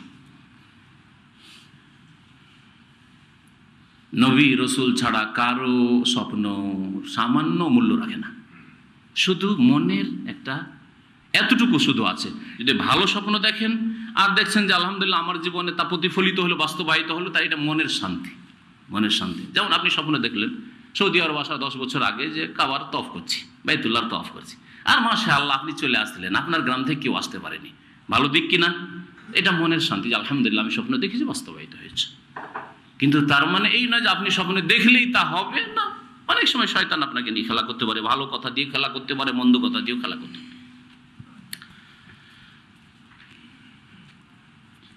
ইন্না কাযালিকা নাজিজিল মুহসিনিন, মানে নিশ্চয় আমি সৎকর্মশীলদেরকে এইভাবে উত্তম প্রতিদান দিই। মানে আল্লাহর রাস্তায় যখন জান মালের কুরবানির জন্য প্রস্তুত হয়, তখন আল্লাহ উত্তম বিকল্প দেয়। ধরে নেন আল্লাহর রাস্তায় আপনি ধন ব্যয় করলেন, আল্লাহ পাক উত্তম প্রতিদান দেবেন, আল্লাহ বরকত দেবেন। আল্লাহর রাস্তায় আপনি জানের কুরবানির প্রয়োজন, জানের কুরবানি করলেন, আপনার স্ত্রী বিধবা হয়ে যাবে, এই চিন্তা আপনাকে করতে হবে না, আল্লাহ হেফাজত করবেন। আপনার ছেলে মেয়েরা এতিম হয়ে গেল, কি হবে না হবে ওইসব আপনাকে চিন্তা করতে হবে না। ইন্না কাযালিকা নাজিজিল মুহসিনিন, উত্তম প্রতিদান আল্লাহ পাক রব্বুল আলামিন দেবেন, আল্লাহ পাক হেফাজত করবেন। ইন্না হাযা লাহুয়াল বালাউল মুবিন, নিশ্চয় এই ছিল বড়ই সুস্পষ্ট পরীক্ষা আল্লাহর পক্ষ থেকে। ইব্রাহিম আলাইহিস সালামের এই বড়ই পরীক্ষা ছিল। এইরকম পরীক্ষায় পাশ করা আমাদের এই দুর্বল ঈমান দিয়ে কখনো হইতো না, বড়ই পরীক্ষা। আল্লাহ পাক রব্বুল আলামিন ইব্রাহিম আলাইহিস সালামকে বড়ই পরীক্ষা করেছেন, আর বিভিন্ন দিক থেকে পরীক্ষা করেছেন। ওয়া ফাদাইনাহু বিযিবহিন আযীম, এবং তাকে ছাড়িয়ে নিলাম। ফাদা, ফিদিয়া মানে মুক্তিপণ দেওয়া, ফিদিয়া মানে ছাড়িয়ে নেওয়া। ওয়া ফাদাইনাহু, আর ইসমাইলকে আমি ছাড়িয়ে নিলাম, বিযিবহিন আযীম, মহান কুরবানি দিয়ে। আল্লাহ পাকের পক্ষ থেকে পাঠানো কুরবানি দিয়ে আমি তাকে কুরবানির বিনিময়ে ছাড়িয়ে নিলাম। ওয়া তারাকনা আলাইহি ফিল আখিরিন, এবং ইব্রাহিম আলাইহিস সালামকে স্মরণীয় করে রাখলাম ফিল আখিরিন, পরবর্তী লোকেদের মাঝে। ইব্রাহিম সুন্নাত, কতগুলি ইব্রাহিমের সুন্নাত আমরা পালন করছি দেখুন তো দেখি। ইব্রাহিম আলাইহিস সালামের সুন্নত তরিকা আদর্শ হচ্ছে হজ, ইব্রাহিম আলাইহিস সালামের তরিকা হচ্ছে উমরা, ইব্রাহিম আলাইহিস সালামের আদর্শ হচ্ছে বাইতুল্লাহর তওয়াফ আর কাবা ঘরের আবাদ করা। কাবা ঘর নির্মাণ তিনি করেছেন এবং ডাক দিয়েছেন সারা বিশ্বের মানুষকে যে আসো, আল্লাহ পাক তোমাদেরকে ডাক দিচ্ছেন এই ঘরের দিকে। ইব্রাহিম আলাইহিস সালামের আদর্শ হচ্ছে আপনার হজের বিধিবিধান ছাড়া কুরবানি। ইব্রাহিম আলাইহিস সালামের সুন্নত হচ্ছে, প্রাচীন সুন্নত হচ্ছে খাতনা করা। ইব্রাহিম আলাইহিস সালামের প্রাচীন সুন্নত, এইরকম বহু প্রাচীন সুন্নত রয়েছে। হ্যাঁ, সাফা মারওয়ার সাই, ইব্রাহিম আলাইহিস সালামের স্ত্রী হাজারের। ওয়া তারাকনা আলাইহি ফিল আখিরিন, ইব্রাহিম আলাইহিস সালামের আদর্শ, বহু আদর্শ আমাদের মাঝে রয়েছে। সমস্ত তৌহিদ, তার সবকিছুর আগে তৌহিদ, আল্লাহ পাকের একত্ব।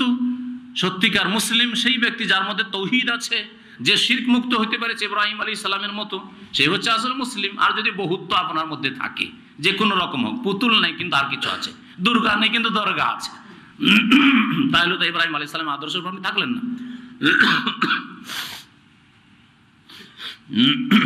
সালামুন আলা ইব্রাহিম, ইব্রাহিম আলাইহিস সালাম শান্তির দ্বারা বর্ষিত। কাযালিকা নাজিজিল মুহসিনিন, অনুরূপ আমি সৎকর্মশীলদেরকে প্রতিদান দিয়ে থাকি। ইন্নাহু মিন ইবাদিনাল মুমিনিন, নিশ্চয় ইব্রাহিম আলাইহিস সালাম আমার মুমিন বান্দাদের অন্তর্ভুক্ত ছিলেন। ওয়াবাশশারনাহু বিইসহাকা, আর তারপরে আমি সুসংবাদ দিলাম ইব্রাহিমকে ইসহাকের, নবিয়ান, আর তিনি নবীও হবেন, মিনাস সালিহিন, আর সৎকর্মশীল নেক লোকদের অন্তর্ভুক্ত। তাহলে আল্লাহ পাক রব্বুল আলামিন এই আয়াতগুলিতে সূরা সাফফাতে দুটো সুসংবাদ দিলেন। এক সুসংবাদ হচ্ছে যখন আল্লাহ পাকের কাছে দোয়া, রব্বি হাবলি মিনাস সালিহিন ফাবাশশারনাহু বিগুলামিন হালিম, আর এখানে ওয়াবাশশারনাহু বিইসহাকা। যদি ইসহাকই ওই আগের সুসংবাদের মানে আগের সুসংবাদে উদ্দেশ্য হয়, তাহলে আল্লাহ পাক একটা কথা দুইবার করে ঘুরিয়ে ঘুরিয়ে নিয়ে আসছেন নাকি? অপ্রয়োজনীয় কথা বলছেন? কখনো না। এটা কেন বলছি? এই জন্য বলছি যে ইহুদি খ্রিস্টানরা বলে যে জবিহ, যার কুরবানি হয়েছে, তিনি ইসহাক আলাইহিস সালাম, ইসমাইল আলাইহিস সালাম নন। সুতরাং এই কুরবানি, আল্লাহর রাস্তায় কুরবানির ফজিলত আমরা হাসিল করেছি, বনি ইসরাইলরা তোমরা হাসিল করনি মুসলিমরা। বুঝতে পেরেছেন? এর খণ্ডনের জন্যই বলছি যে আল্লাহ পাক এই আয়াতগুলিতে দুটো সুসংবাদ দিয়েছেন। আর প্রথম সুসংবাদ ইসমাইল আলাইহিস সালামের আর তার কুরবানির কথা উল্লেখিত হওয়ার পরে আল্লাহ বলছেন ওয়াবাশশারনাহু বিইসহাক, আর সুসংবাদ দিয়েছিলাম ইব্রাহিম আলাইহিস সালামকে ইসহাকেরও। ইসহাক আলাইহিস সালাম জবিহ না। তাফসীরকারদের মধ্যেও ভুলের শিকার হয়েছেন কোন তাফসীরকারগণ, জেনে রাখা ভালো, কারণ ওই কিতাবগুলি কেউ যদি পড়ে, যদিও বাংলায় হয়তো অনুবাদ এখনো হয়নি, তাফসীর ইবনে জারির বা তাফসীর তাবারি, ইমাম ইবনে জারির তাবারি এই ক্ষেত্রে তার ভুল হয়েছে। তিনি প্রাধান্য দিয়েছেন যে যাকে জবাই করতে নিয়ে যাওয়া হয়েছিল আর আল্লাহ পাক যাকে মুক্ত করেছে তিনি ইসহাক।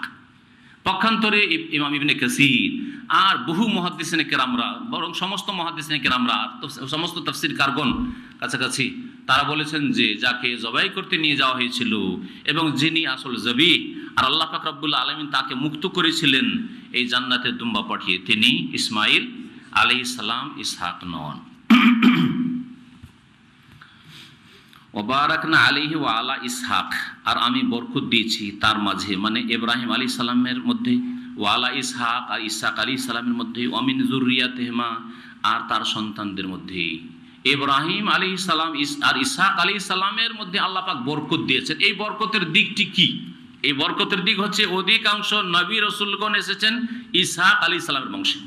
ইব্রাহিম আলাইহিস সালাম থেকে দুটো শাখা, একটা শাখা হচ্ছে ইসমাইল। ইসমাইল আলাইহিস সালামের আওলাদ মক্কায় কুরাইশরা, ঠিক আছে না?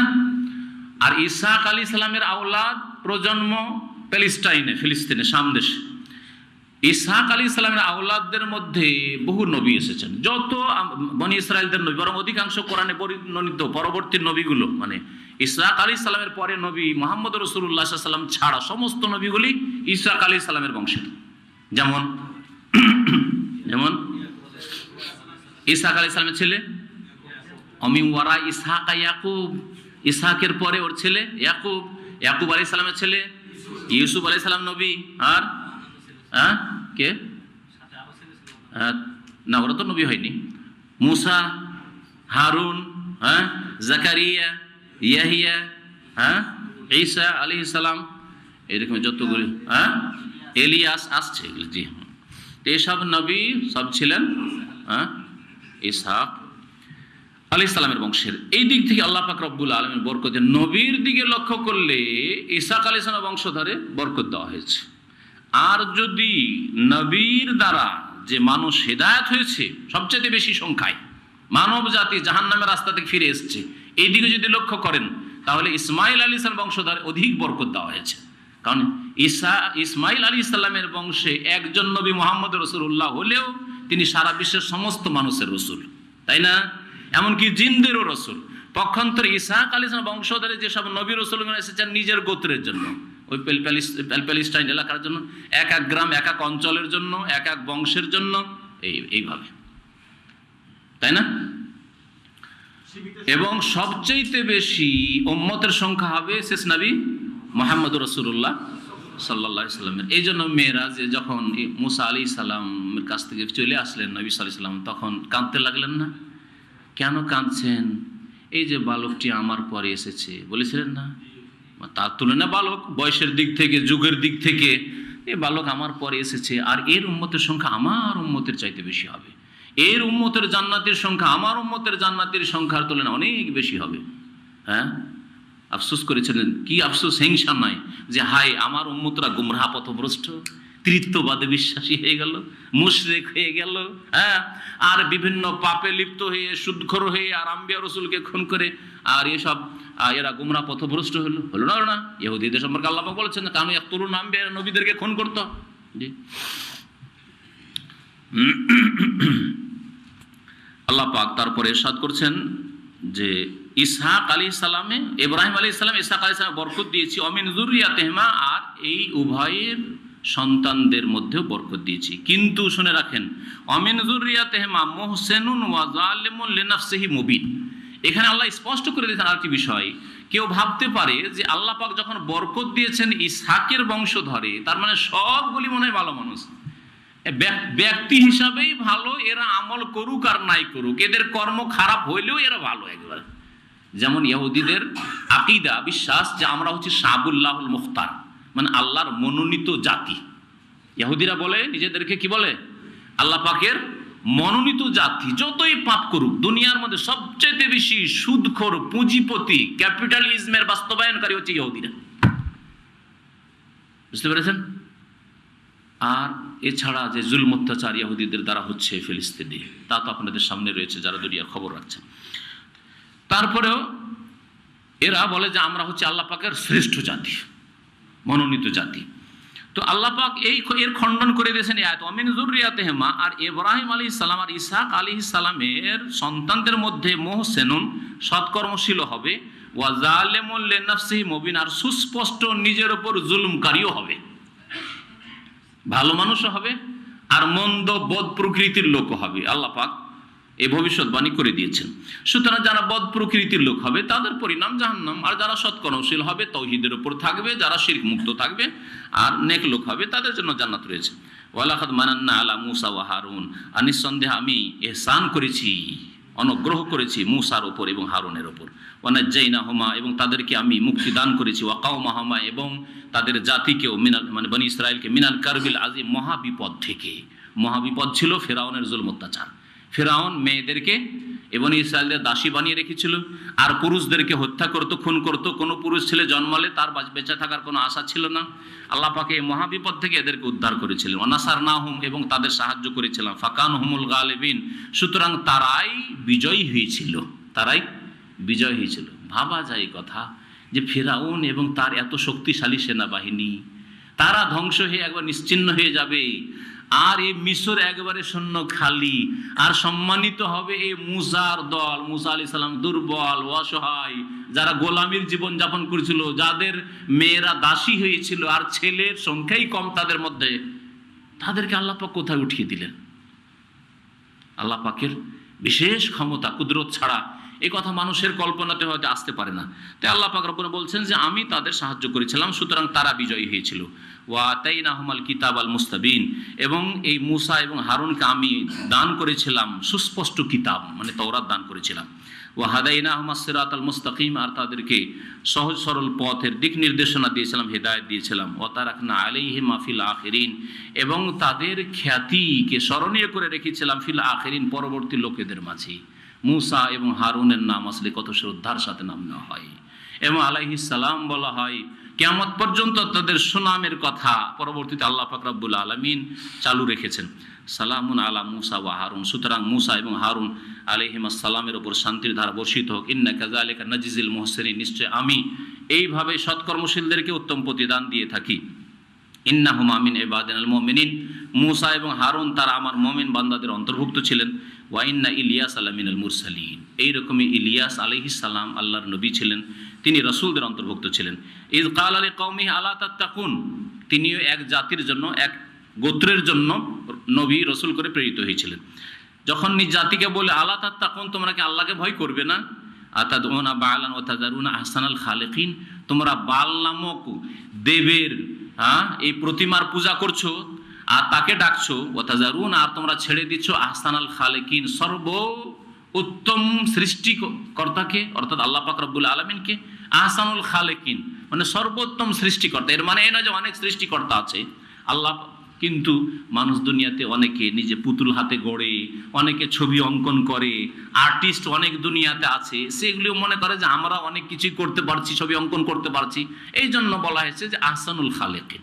আর না হলে রূহ দিয়ে, আত্মা দিয়ে সৃষ্টিকর্তা একমাত্র আল্লাহ পাক রব্বুল আলামিন।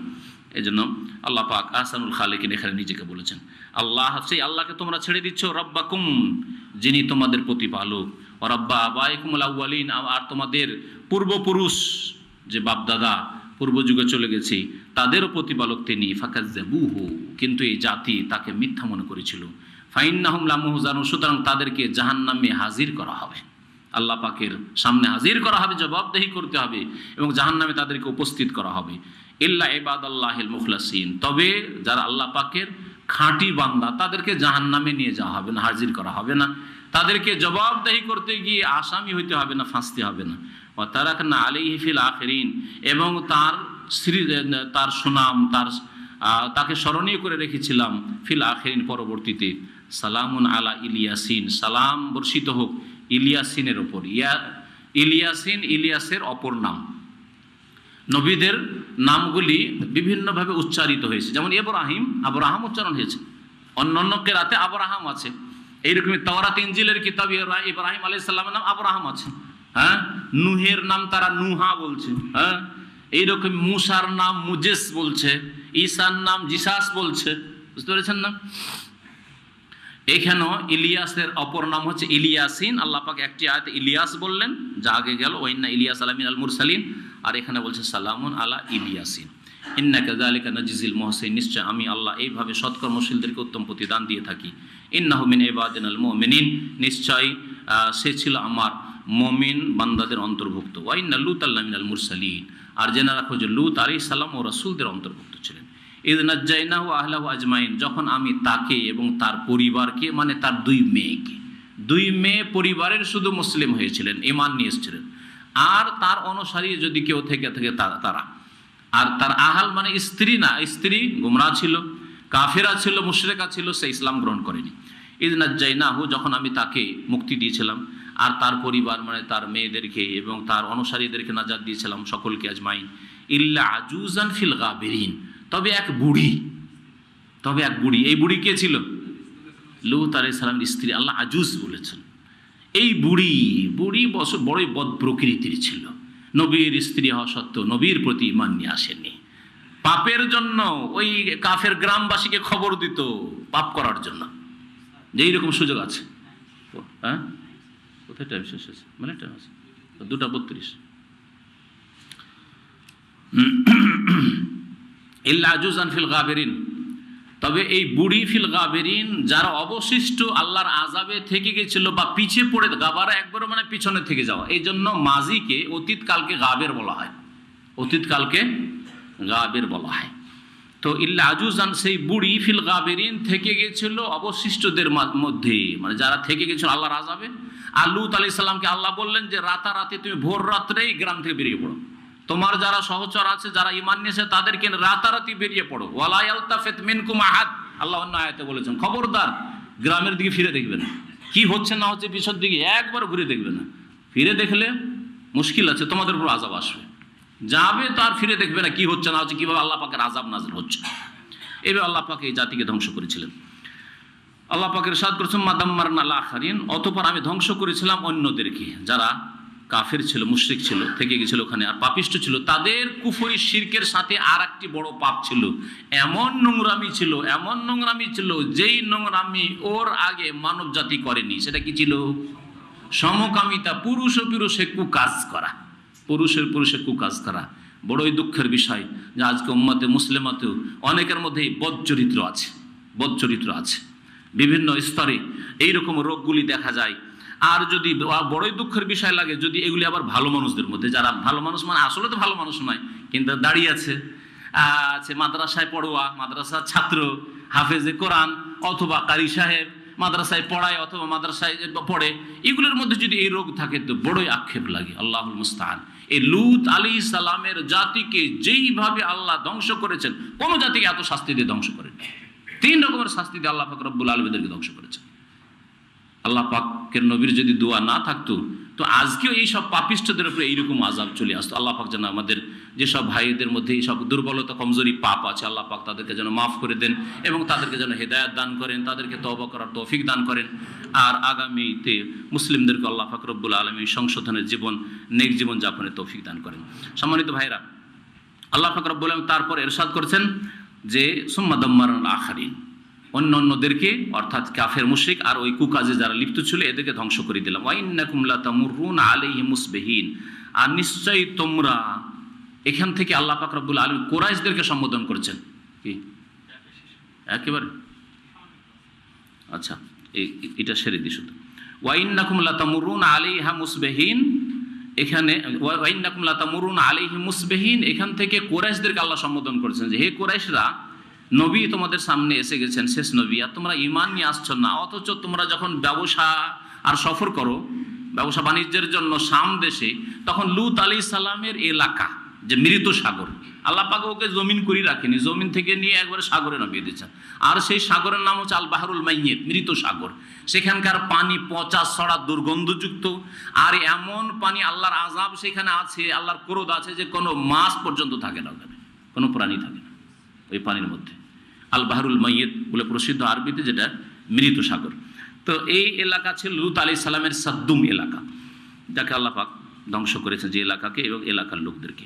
আল্লাহ পাক বলছেন কুরাইশদেরকে যে তোমরা তো লাতামুরুনা আলাইহিম, ওই এলাকা দিয়ে, ওই লোকদের আশপাশ দিয়ে তোমরা অতিক্রম করে থাকো, মুসবিহিন, সকালেও, অবিল্লাইলে, এবং রাতেও। আফালা তাকিলুন, তোমরা কি একটু বুঝার চেষ্টা করো না? তোমরা তো ভালো করে জানো যে লূতের জাতিকে কেন আল্লাহ ধ্বংস করেছেন, ঘটনা তো জানো। আর ওই আল বাহরুল মাইয়িত, মৃত সাগরের পাশ দিয়ে তোমরা ব্যবসা নিয়ে যাও, সামান নিয়ে আবার ফিরে আসো। তারা অবাধ্য হওয়ার জন্য, নবীর অবাধ্য হওয়ার জন্য তাদেরকে আল্লাহ ধ্বংস করেছেন। তোমরা আবার মুহাম্মদ রাসূলুল্লাহ সাল্লাল্লাহু আলাইহি ওয়াসাল্লামের অবাধ্য হচ্ছ, তোমাদের উপর কি এরকম আযাব আসতে পারে না? আল্লাহ পাক এইভাবে উপদেশ দিয়েছেন কুরাইশদেরকে হিদায়াত করার জন্য। ওয়াবিল্লাইলি আফালা তা'কিলুন ওয়া ইন্না ইউনুস লামিনাল মুরসালিন, এখান থেকে ইউনুস আলাইহিস সালামের কথা শুরু হবে, আর কথা একটু লম্বা আছে, সুতরাং এখানেই ছেড়ে দিচ্ছি। আল্লাহ পাক রব্বুল আলামিন যেন কোরআনে কারীম বুঝার এবং তার প্রতি আমল করার তৌফিক দান করেন।